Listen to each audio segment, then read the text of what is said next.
Hello, it's Silver. This is Abiotic Factor. So this is a survival game, but it's a survival game that's heavily influenced by the little-known 1998 first-person shooter Half-Life. You know, that Half-Life, the game that basically defined the FPS genre for like a decade after its release.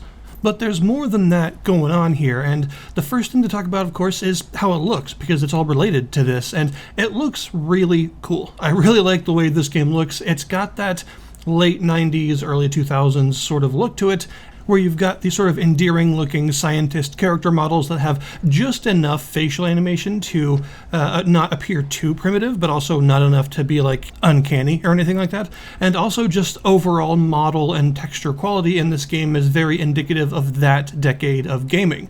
And I really like that, for one, because I grew up with games like this in the first place, growing up in the 90s, but so there's obviously some nostalgia there, but also because I just really enjoyed when games looked like this. It's got that kind of simplistic lighting that is a little bit more advanced than what you would have found back in the day, but still looks pretty believably late 90s. All of your first-person animations, I don't know if they're actually using like vertex animation. It doesn't look like it, so I'm pretty sure we're looking at like skeletal animation and stuff, but it does look pretty right for the period they're going for. And also the animations of your enemies and things are kind of chunky and not super detailed, but very cute looking in terms of how a lot of the alien creatures sort of move around and stuff. They all have the same effect that stuff like the original Half-Life 1 Vortigaunts kind of had, you know, where they were sort of chunky and it made everything they did sort of cute, even if they were monsters, effectively, at least in that game. And this sort of period-accurate vibe really continues with the music. The music in this game is really, really good stuff. It switches between a kind of engrossing ambient style of music, where a lot of the music is almost stuff that could be happening in the background of where you are, more than it is like an actual music track, so it sort of blends with the environment. And then on top of that, there's occasionally some more actiony or more overt music that sort of pops out and is more obvious, especially during certain action sequences like firefights and in certain areas of the game that have more action like that.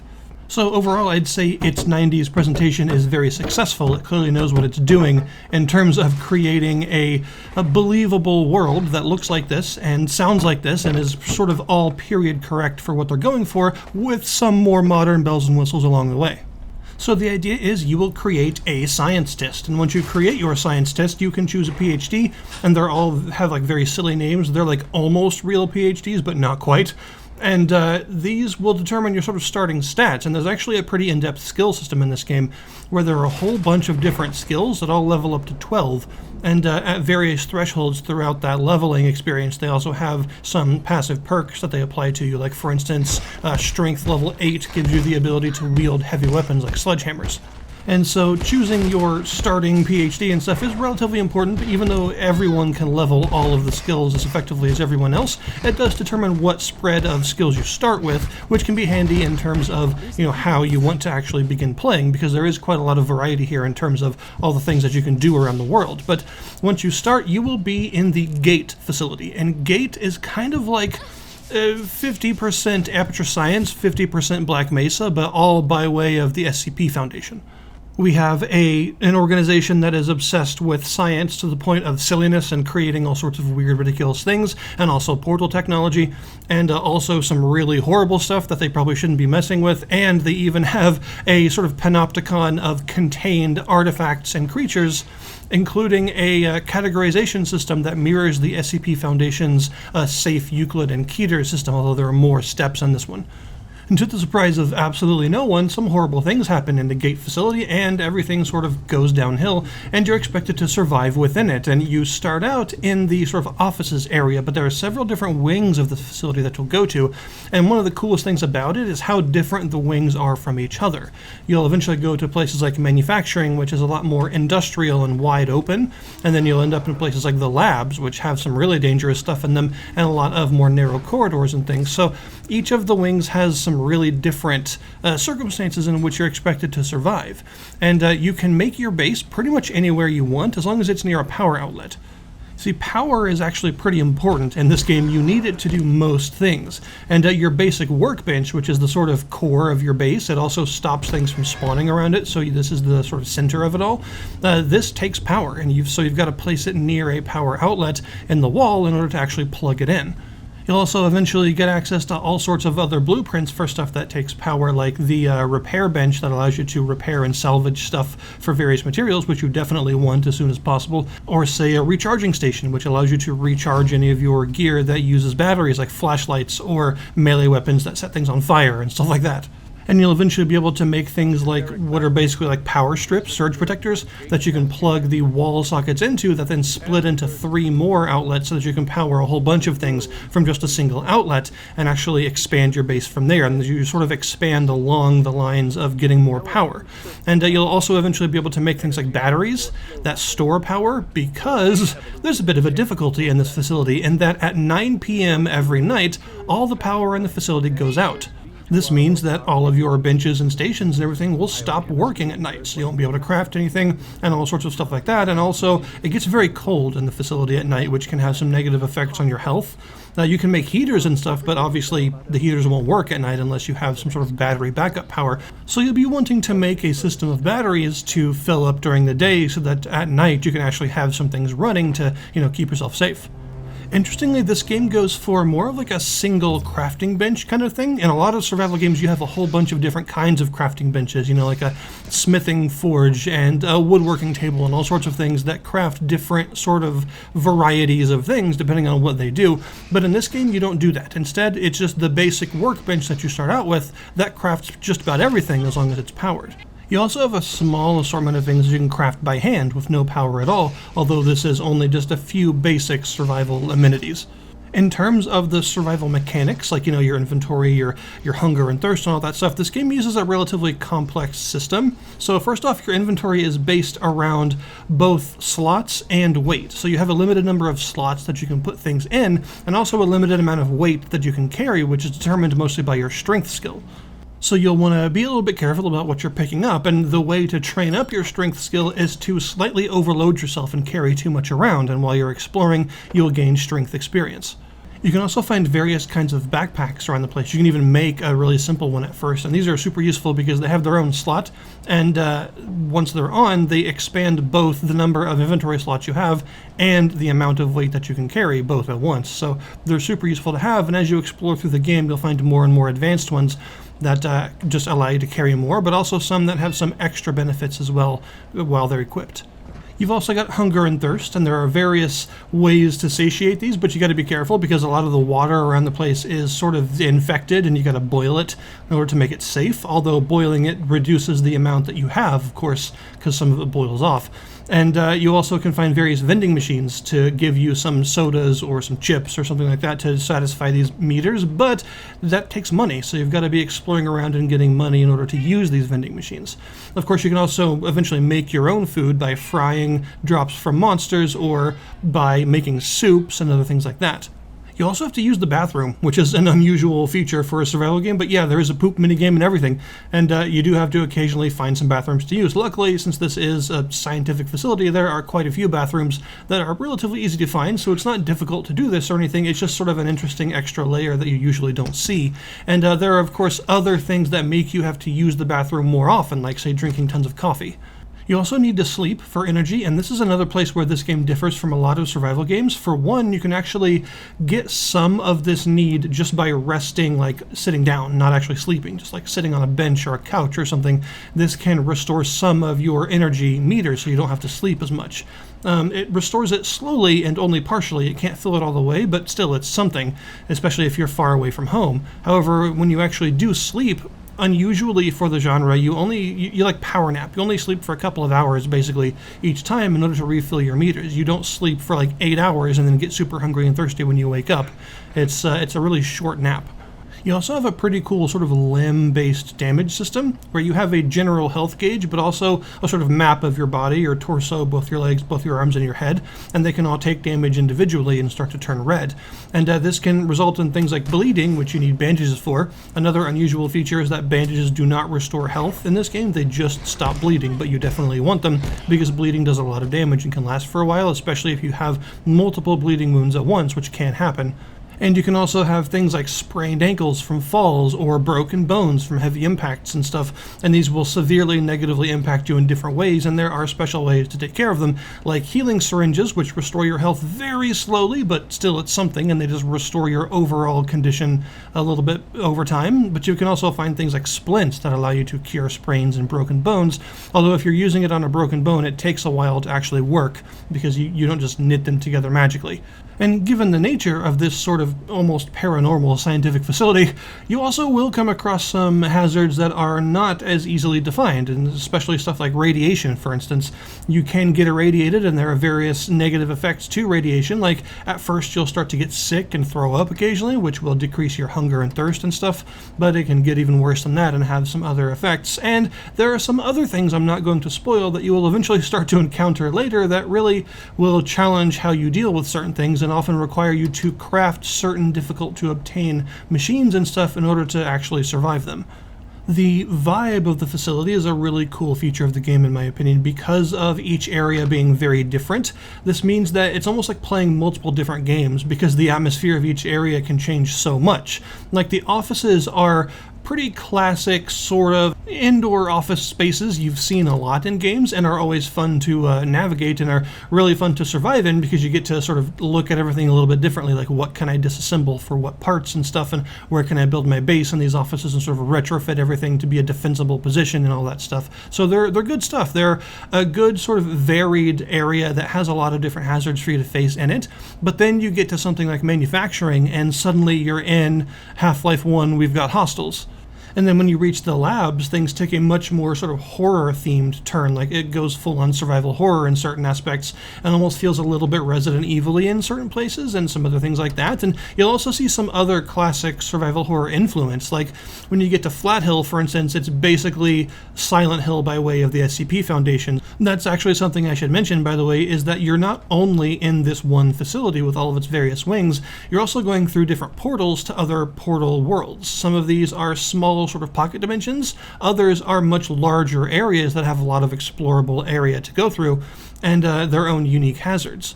So you could end up in somewhere like Flat Hill, which is super foggy, like full-on survival horror Silent Hill-esque scene with monsters that can't be killed but can kill you very easily, and having to sort of run around the place and solve environmental navigation puzzles while also being chased.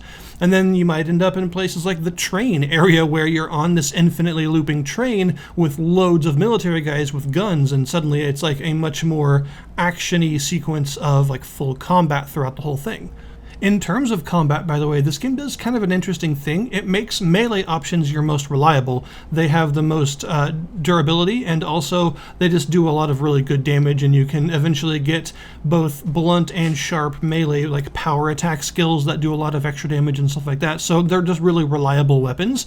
But this game makes ranged weapons sort of a premium thing that you really want, but it makes you work to get.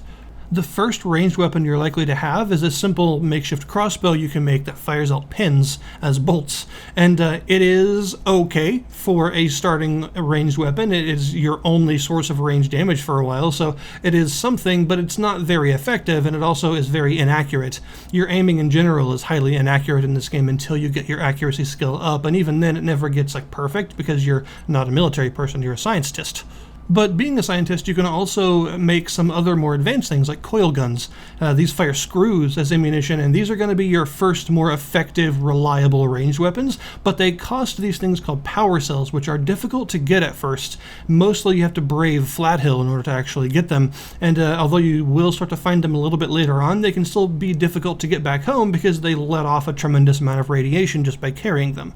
And these coil guns are also very slow weapons. They only can hold one shot at a time, and their reload speed is quite slow. But they do really good damage, and like I said, they're going to be your first reliable range damage. And I think that is a good way to show you how this game feels about ranged weapons. They're things that you can't rely on all the time, because the resources to do so are just not there, but they are very effective when you do decide to use them. So it's more about deciding what threats are so dangerous you don't want them to get close to you, so you use it on those exclusively and sort of use more reliable melee weapons the rest of the time. Once you start facing off against the military guys, they will occasionally drop their weapons when they die. It's rare, they don't do it very often, but they do sometimes drop firearms. And the things about these are the pistols they drop are pretty effective, but they use ammo, 9mm ammo, that can be kind of difficult to get very much of, so you got to really conserve it. And also they're really not durable at all. They break quickly and you can't repair them traditionally, so you got to be careful about that. But the more advanced stuff that you'll find them dropping, like SMGs or 357 Magnums, they actually require a sort of biotic chip, so you can't use them. Sort of like a Metal Gear Solid 4 gun. They don't work. You can't use them until you have a certain level of skill. The base building is really solid because you've got all those buildings I mentioned, like your storage and your workbenches and your other kinds of benches that do different things. Your workbench, by the way, can be improved. You can actually upgrade it with permanent enhancements that do some really useful stuff, like one of them makes you warm at night. One of them heals your wounds while you're around it slowly. Another one makes it to where it can teleport in items from nearby storage containers, so you don't have to have all the stuff in your inventory all the time. You can just store it all around the bench and it can pull from that storage to craft stuff, which is super useful. But you can also craft things like defenses, various kinds of traps and Tesla coils and big sharp Ravenholm propellers and stuff like that to defeat enemies along the way. And that's because sometimes, even though your bench prevents enemies from spawning near the base, you will find enemies that wander in and actually still threaten you. Enemies really don't like any of your structures and will make it a point to beeline for them and try and destroy them if they get too close. And also there will be certain portal storm events where these sort of purple fractures appear in the air around your bench and will spawn in enemies that night. So you'll get a warning the day beforehand, or like in the day before that night, so that you know that there's about to be sort of an invasion event and you can go back home quickly in order to get prepared to actually defend your base. But this means that you do have to actually defend your base at times, even if it's in a very easily defensible place where enemies don't tend to wander or anything. It's still going to have some nights where enemies actually spawn in deliberately to attack it. If you want and you have the resources and time, you can also choose to make multiple bases if you'd like to, say to have one in each of the major areas instead of just one home to return to. You can have a base in each sector. And this is reasonable and you can absolutely do it. And if you have a portal storm event that night, it will be at the base in the sector you're currently in, so that you know that's the one you need to defend. The skill system, I think, works pretty well. It's almost like an Elder Scrolls-like skill system where you have a whole bunch of different skills that get better as you use them. So the way to improve each skill is to gain experience in that skill by using it. So your Fortitude skill gains XP by taking damage. Your Blunt Weapon skill gains XP by using blunt weapons to smack things in the head and stuff like that. So you just do whatever it is that they're for, and you will slowly improve your ability to do that thing. And like I said, there are also various thresholds where you will get some perks that can improve that skill in different ways, and some of them can even affect other players, which is pretty cool. There's one in particular that allows you to sort of rest with other scientists, and it will improve all of your resting at once if you rest in a group. Overall, there's a lot of content here, despite the fact that it just recently released into early access. There's a lot of gameplay that's already available. There are like 6 different portal worlds and 3 different major sectors of the facility, so there's a huge amount of stuff to explore already. You can easily get a good like 20 or 30 hours out of what's currently here just by yourself. And if you're more of the sort of completionist player like me that likes to explore literally every single pixel of the world and find every log and craft everything to see what it's like and all that, then you're going to get even more out of it.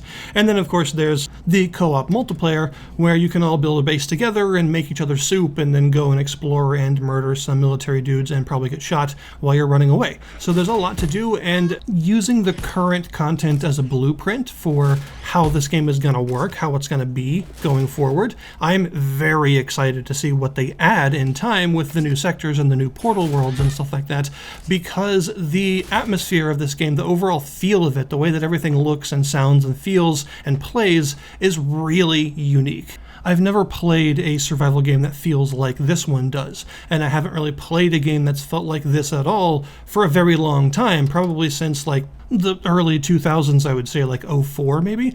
This is sort of a lost art to create a game that feels like this and has the vibe that this game does. The atmosphere, the sort of engrossing, silly but scary science background of everything is just really interesting to me, and exploring all these portals and finding out what's behind them, oftentimes to the detriment of your sanity, is a really fun idea, and I hope that they continue with it as strongly as the content that's currently in the game, right? Like, if the rest of the game is as good and as engrossing as what's currently here, then this is going to wind up being an absolutely fantastic darling of a survival game, I think. So overall, I would say, yeah, it's absolutely worth the current asking price if you want to get into it. There's a lot here to do, and its overall theming and atmosphere is absolutely top-notch. So my view on Abiotic Factor is it's a really exciting survival game that is doing almost everything about survival games in its own way, in a way that's very different from just about everything else out there, and thusly makes it super interesting to play. So I will put a link to the Steam store page in the description below this video to Abiotic Factor, and I really suggest looking at it, giving it a shot, because there's a lot here to enjoy. So thank you guys very much for watching, and I'll see you next time.